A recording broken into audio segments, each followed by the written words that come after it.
नमस्ते दोस्तों, sky met weather में आप सभी का स्वागत है। मेरा नाम महेश पलावत है। ये 15 जनवरी का वीडियो है। इसमें हम बात करेंगे कि अगले सप्ताह तक कैसा मौसम रहने वाला है। ये तो आपको पता ही है कि अब जो हवाएं हैं वो काफी तेजी से उत्तर पश्चिम दिशा से चल रही हैं, लगातार चल रही हैं। और जो धूप निकल रही है उत्तर भारत की अगर मैं बात करूं तो धूप के बावजूद ठंडी का एहसास हो रहा है। लेकिन अगर आप धूप में बैठते हैं तो थोड़ा सा गर्मी का एहसास होता है। लेकिन जो बाकी इलाके हैं उत्तर प्रदेश के, बिहार, झारखंड, ये सारे इलाकों में कोहरा लगभग समाप्त हो चुका है। पंजाब के कुछ इलाकों में ही कोहरा बचा है और राजस्थान के कुछ इलाकों में बहुत हल्का कोहरा ही दिखाई दे रहा है। ये पिक्चर है सैटेलाइट का, ये शाम का पिक्चर है। तो इसमें आप देखिए कि दक्षिण भारत में कुछ बादल दिखाई दे रहे हैं, वेस्टर्न डिस्टर्बेंस का असर दिखाई देने लग जाएगा। और अगर हम बात करें ये बाकी जगह की, तो अगर टेम्परेचर की बात करते हैं तो जो टेम्परेचर है वो कौजीगुंड में, श्रीनगर में तो माइनस में है, गुलबर्ग में माइनस में है। लेकिन अगर मैदानी भागों की बात करें तो जीरो के आसपास हिसार में केवल 0.2 डिग्री के आसपास पहुंचा है। पंतनगर और बुनतर और सुरेंद्रनगर ये जो सब 0.5 है। अलवर में 1 डिग्री है, सीकर में 1 डिग्री है। और अगर बात करें हम दिल्ली की, तो दिल्ली में पालम में 2.3 डिग्री, यानी कि सबसे ज्यादा ठंडा जो सुबह थी वो आज की दिखाई दी। 2.3 डिग्री आप मान के चलिए कितना ज्यादा सर्दी का एहसास इस समय हो रहा होगा। और ये ऑलमोस्ट रिकॉर्ड ब्रेकिंग टेम्परेचर आपको दिखाई दे रहे होंगे। लेकिन अब ये 17 तारीख से ऐसा लग रहा है कि टेम्परेचर बढ़ना शुरू होंगे। जैसे मैंने बताया था कि 1-2 दिनों तक और जो उत्तरी हवाएं चलेंगी, तो ये 16 तारीख तक चलेंगी। उसके बाद में हवाएं बदलेंगी और उनका जो डायरेक्शन है वो चेंज हो जाएगा। अगर ये इस समय का देखें जो मॉडल दिखा रहा है आपको, तो उसमें ये दिखा रहा है कि ये उत्तरी जो हवा है, उत्तर पश्चिमी हवाएं ये लगातार चल रही है। और ये देखिए हरियाणा के ऊपर और दिल्ली के ऊपर काफी तेजी से चल रही है। ये 5,000 फीट की ऊंचाई की हवाएं हैं। इसमें आप देख सकते हो कि जो हवाओं का जो डायरेक्शन है वो ये उत्तर पश्चिमी ही है इस तरह से। और यहाँ से ये घूम रही है। तो ये पूरा आपका बिहार, झारखंड, पश्चिम बंगाल, उड़ीसा, सभी तक ये हवाएं जो है ठंडी हवाओं का प्रकोप दिखाई दे रहा है। एक एंटी साइक्लोन धीरे धीरे बन रहा है जो राजस्थान पर बन रहा है। और वेस्टर्न डिस्टर्बेंस अब ऑलमोस्ट पहुंच चुका है। लेकिन वो इसका असर जो है वो आपको दिखाई देगा। अगर वेस्टर्न डिस्टर्बेंस यहाँ पे देखें तो ये यहाँ पे विंड्स वगैरह ज्यादा दिखाई नहीं देती पहाड़ों पे। लेकिन इसके असर से अब पहाड़ों पर स्नोफॉल अब शुरू हो जाएगा। और ये जो स्नोफॉल होगा वो काफी अच्छा होगा। और आप मान के चलिए कि 16 तारीख से शुरू होकर के ये 24 जनवरी या 25 जनवरी तक पहाड़ों पर स्नोफॉल होता रहेगा रुक रुक करके। यानी वेस्टर्न डिस्टर्बेंस एक के बाद एक आते रहेंगे। 2 से 3 स्ट्रॉन्ग वेस्टर्न डिस्टर्बेंस है। और 22, 23, 24 तारीख को जो बारिश और स्नोफॉल होगा वो बहुत ही ज्यादा अभूतपूर्व होगा। आप कह सकते हो कि बहुत मतलब इंटेंस बर्फबारी होगी। और पूरे जो पहाड़ हैं वो बर्फ की चादर से लद जाएंगे। हिमाचल प्रदेश और उत्तराखंड के जो निचले इलाके हैं जहां पर अभी तक बर्फबारी नहीं हुई, वहां पर भी बर्फबारी आपको दिखाई देगी।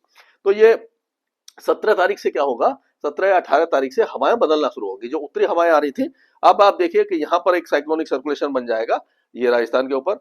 तो ये जो है वो हवाएं जो है आप देखिए ये घड़ी की उल्टी दिशा में इस तरह से घूमेंगी। तो हवाएं जो उत्तर पश्चिम से चल रही थी वो दक्षिण पूर्व से शुरू हो जाएगी, जिससे कि राजस्थान में जो गिर रहे थे टेम्परेचर वो बढ़ना शुरू हो जाएंगे। उसी तरह से ये पूर्वी हवाएं जो दिल्ली के आसपास पहुंच जाएंगी, तो ये सारे इलाकों में मध्य भारत में और पूर्वी भारत से लेकर के उत्तर पश्चिम भारत में मिनिमम टेम्परेचर, न्यूनतम तापमान जो आपने देखा कि 0 डिग्री के आसपास पहुंच रहे हैं, वो बढ़ना शुरू हो जाएंगे। और अगर हम और आगे की बात करें, मतलब ये तो इस तरह से बढ़ेंगे और कुछ ना कुछ वेदर एक्टिविटी होती रहेगी। लेकिन 23 जनवरी की अगर हम बात करते हैं, ये तो हमने देखा 17 जनवरी तक। 23 जनवरी में आप देखिए कि ये जो ये इंड्यूस्ड साइक्लोनिक सर्कुलेशन है, वेस्टर्न डिस्टर्बेंस तो आपका होगा पहाड़ों पर यहाँ पर। और ये इंड्यूस्ड साइक्लोनिक सर्कुलेशन जो सेंट्रल पाकिस्तान पर होगा, तो उसमें आप देखिए कहां से हवा आ रही है, ये आ रही है, यहाँ से आ रही है। ये अरब सागर से यहाँ से नमी लेकर के आ रही है और काफी तेजी से पुश कर रही है नमी।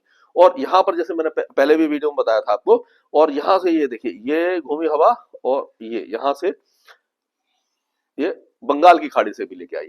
तो ये दोनों की जो हवा है यहाँ पर, या नमी वाली हवा है, मॉइस्ट, जिससे कि नमी बढ़ेगी वातावरण में, वेस्टर्न डिस्टर्बेंस होगा, साइक्लोनिक सर्कुलेशन होगा। इन सब के मिले जुले प्रभाव से 23 तारीख को पाकिस्तान, अफगानिस्तान और तजाकिस्तान, ये जो इलाके हैं, कजाकिस्तान, इन इलाकों में बहुत ही भारी बारिश की गतिविधियां शुरू हो जाएंगी। और ये धीरे धीरे आगे बढ़ेंगी। पश्चिमी राजस्थान, पंजाब और हरियाणा में शुरू होंगी, पहाड़ों पर तो ऑलरेडी हो रही होगी। उसके बाद अगर हम 24 तारीख की बात करें, तो 24 तारीख को आप देखिए कि ये जो अंदर आ गया साइक्लोनिक सर्कुलेशन, और ये हवाएं और ज्यादा उग्र हो गई। तो ये आप देखोगे कि पंजाब, हरियाणा, दिल्ली राजस्थान के ज्यादातर इलाके, गुजरात के कुछ इलाके, उत्तर प्रदेश और मध्य प्रदेश के कुछ इलाकों तक बारिश पहुंच जाएगी। तो अगर हम आज की बात करते हैं 16 तारीख की, तो आप देखिए ये अफगानिस्तान के उत्तरी इलाके, पाकिस्तान के उत्तरी इलाके, और ये पूरा जम्मू कश्मीर और मुजफ्फराबाद, गिलगिट बाल्टिस्तान, लद्दाख, ये सारे इलाकों में, और हिमाचल और उत्तराखंड के ऊंचे पहाड़ों पर बारिश शुरू हो गई है। दक्षिण भारत में बारिश की गतिविधियां लगभग समाप्त हो जाएगी, जो पूर्वी मानसून है वो समाप्त हो जाएगा। अगर ये 17 तारीख की बात करें तो 17 तारीख में भी ये वेस्टर्न डिस्टर्बेंस का असर दिखाई दे रहा है पहाड़ों पर। बाकी कहीं पर भी कुछ नहीं है, साइक्लोनिक सर्कुलेशन है, लेकिन अभी यहाँ पर बहुत ज्यादा इंटेंसिटी नहीं बढ़ेगी। 18 तारीख की बात करते हैं तो 18 तारीख में आप देखिए पश्चिमी उत्तर प्रदेश से लेकर के दिल्ली एनसीआर तक बारिश की गतिविधियां आपको दिखाई देंगी। उत्तराखंड में भी देहरादून मसूरी तक बारिश हो सकती है, नैनीताल तक बारिश हो सकती है। ये है 16, 17, 18 तारीख का। अब हम सीधा चलते हैं 23 तारीख पर। 23 तारीख की अगर हम बात करते हैं, जैसे मैंने बताया था आपको, तो ये साइक्लोनिक सर्कुलेशन यहाँ बनेगा, वेस्टर्न डिस्टर्बेंस होगा, दोनों समुद्रों से हवाएं आएंगी। तो आप देखिए पूरा पाकिस्तान, सिंध से लेकर के बलूचिस्तान तक पूरे इलाके में 23 तारीख को आप देखेंगे जितना भी पाकिस्तान का इलाका है, सभी इलाके में, अफगानिस्तान में, ईरान में, सभी इलाकों में बारिश होगी। और ये जो रेड स्पॉट देख रहे हैं, इसका मतलब है कि भारी से अति भारी बारिश और स्नोफॉल, यानी कि आप कह सकते हो कि मतलब आप जैसे कई इंच का जो स्नोफॉल होता है, जो पूरे ही आप कहोगे कि इस जगह पर जब आप अगर प्लान कर रहे हैं 23-24 तारीख के आसपास, तो हमें उम्मीद है कि जम्मू श्रीनगर राजमार्ग बंद हो सकता है। कई इलाकों में ये लैंडस्लाइड और मडस्लाइड का फिर से संभावना बनती नजर आ रही है, और रोड ब्लॉक हो सकता है। अगर आप वहां जाते हैं तो फंस सकते हैं, मतलब कि बहुत ज्यादा हैवी स्नोफॉल की संभावना ये पाकिस्तान के पहाड़ों पर, भारत के पहाड़ों पर, लद्दाख और ये हिमाचल के ऊंचे पहाड़ों तक दिखाई दे रही है। और ये उत्तराखंड के भी पहाड़ों पर ये बारिश की गतिविधियां आपको दिखाई दे जाएंगी। तो ये 24 तारीख को और अंदर आ जाएगा। 24 तारीख को ये राजस्थान और ये पूरा जो पंजाब हरियाणा है, यहाँ तक आएगी। वेदर एक्टिविटी हो सकता है दिल्ली तक पहुंच जाए, और 25 तारीख को और आगे इस तरह से ये आगे बढ़ता जाएगा। तो इस तरह का वेदर रहने की संभावना है।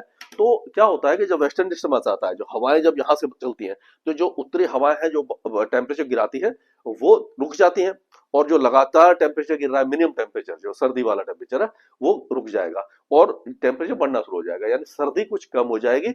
लेकिन ये जो उत्तरी हवाएं है, बर्फीली हवाएं रुक जाएगी। ये कम से कम एक सप्ताह तक ऐसा मौसम रहेगा। लेकिन 23-24 तारीख को जब बारिश होगी तो फिर से ठंडी का एहसास होगा। 26 जनवरी के बाद यह वेस्टर्न डिस्टर्बेंस का जो तांता है ये निकल जाएगा। उसके बाद फिर से उत्तर दिशा से हवाएं शुरू होंगी, और यहाँ पर पूरे इलाके में जो स्नोफॉल हो चुका होगा, यानी भारी बर्फबारी हो चुकी होगी, वहां से जब बर्फीली हवाएं फिर से आएंगी तो फिर से टेम्परेचर को गिराएंगी। यानी जनवरी के आखिर में फिर भी कड़ाके की सर्दी दोबारा लौट कर आएगी, और आप पूरी तरह से अपने कमर कस लीजिए, तैयार हो जाइए, और उस समय फिर से जो ठिठुरन भरी सर्दी आपको परेशान कर सकती है। स्काई मैट वेदर में अभी के लिए इतना ही।